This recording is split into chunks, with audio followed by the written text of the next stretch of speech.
행정안전부 장관 이상민은 반드시 파면될 것입니다.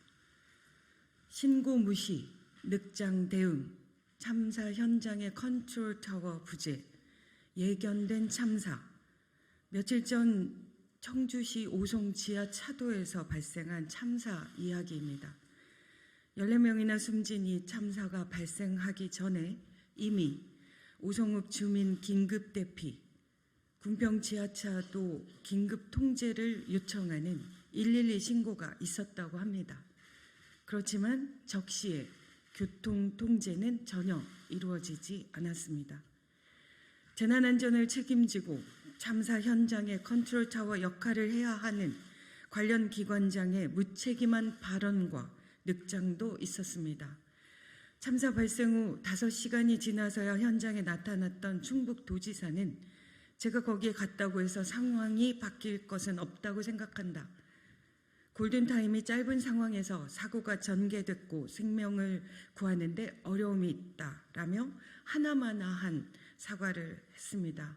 그런데 어디서 본 것 같지 않습니까? 익숙한 모습 아닙니까?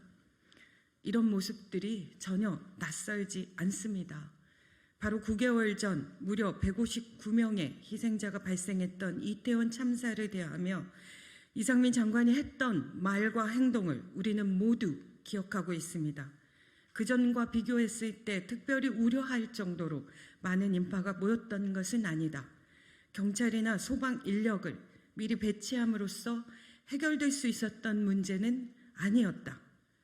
운전기사를 기다리느라 1시간 30분이나 지나서 현장에 나타났던 이상민 장관이 했던 말입니다.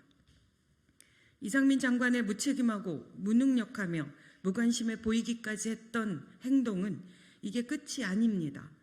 이상민 장관은 이태원 참사보다 2개월 앞서 있었던 수도권 폭우 상황에서도 지역 만찬까지 꼬박 참석했습니다. 그 시각 행안부는 비상대응 1단계를 가동했고 그날 서울 강남 지역에서는 침수로 3분이 사망했습니다. 그런데도 이상민 장관은 115년 만의 일이었고 아무도 예상하지 못했다. 미흡한 점이 있을 수 있지만 최선을 다했다고 생각한다라며 당당하게 답했습니다. 어느 누가 주무부처장에게 현장에 직접 뛰어들어 사람을 구해내고 직접 차량을 통제하라고 했습니까? 수장은 그에 걸맞는 역할을 해야 합니다. 컨트롤 타워, 최악의 재난 상황을 가정하여 최선의 예방 대책을 마련하고 이미 발생한 재난에 대해서는 구조와 복구가 신속하게 이루어질 수 있도록 사람과 기관을 조율하고 통제하는 역할을 하라는 것입니다. 내가 간다고 달라질 게 없고 나는 예상할 수 없었으니 못한다라고 할 것이면 당장 그 무게와 권한을 내려놓아야 하지 않겠습니까? 충북도지사는 고발당했고 이제 수사가 시작될 것입니다.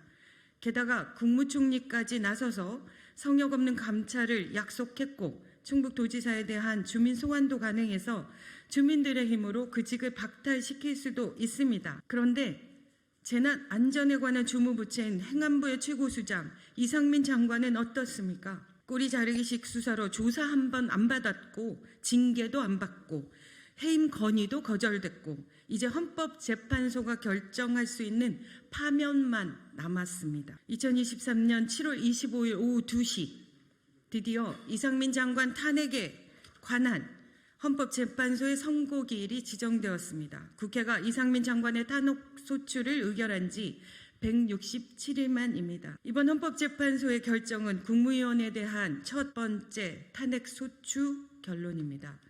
그동안 헌법재판소는 대통령에 대한 탄핵 사건에서 국민이 선거를 통하여 대통령에게 부여한 민주적 정당성을 임기 중 다시 박탈하는 것이고 국정 공백이 우려되므로 파면할 때는 중대한 법 위반이 있는지를 엄격하게 판단해야 한다고 하였습니다. 그러나 국무위원이자 정무직 공무원인 행안부 장관은 다릅니다. 민주적 정당성이 없는 정무직 공무원일 뿐만 아니라 법률에 따른 직무대행 체제가 갖추어져 있는 행안부 장관에게 대통령과 같은 엄격한 잣대를 들이댈 필요는 없다고 봅니다. 재난과 안전에 관한 주무부처의 장관이 관련 법에서 정한 기본 원칙도 제대로 수행하지 않고 무책임한 발언과 태도로 일관하는 것을 계속 지켜봐야 한다면 우리는 반복되는 참사를 방치하고 있는 것입니다. 이제 헌법재판소가 나서서 반복된 참사의 꼬리를 끊어주어야 합니다. 국가와 국민의 안전을 지키고 주무부처의 장과 지방자치단체의 장들이 본연의 책무를 다할 수 있도록 헌법재판소는 이상민 장관의 책임을 단호하게 물어야 합니다. 이번 오송 지하차도 참사를 보며 책임지지 않는 수장이 직을 계속 유지하는 것에 대해 두려움을 느꼈습니다. 작년 여름에도 올해 여름에도 참사는 반복되고 있고 159명의 희생에도 책임 회피와 모르쇠로 일관했던 이상민 장관은 여전히 그 자리를 지키고 있습니다. 재난이 반복되어도 책임지지 않는 수장이 계속 있는 한 바뀌는 것은 없습니다. 재난은 개인의 불운으로 치부되고 각자 도생만 난무할 것입니다. 이제 헌법재판소에 마지막 기대를 걸고 있습니다. 반복되는 참사를 막아주십시오. 온 국민과 함께 애끓는 심정으로 헌법재판소의 결정을 기다리겠습니다. 대한민국의 재난과 안전에 대한 주무장관의 책임과 무게의 기준이 정해지는 이 날을 놓치지 않고 기획하겠습니다.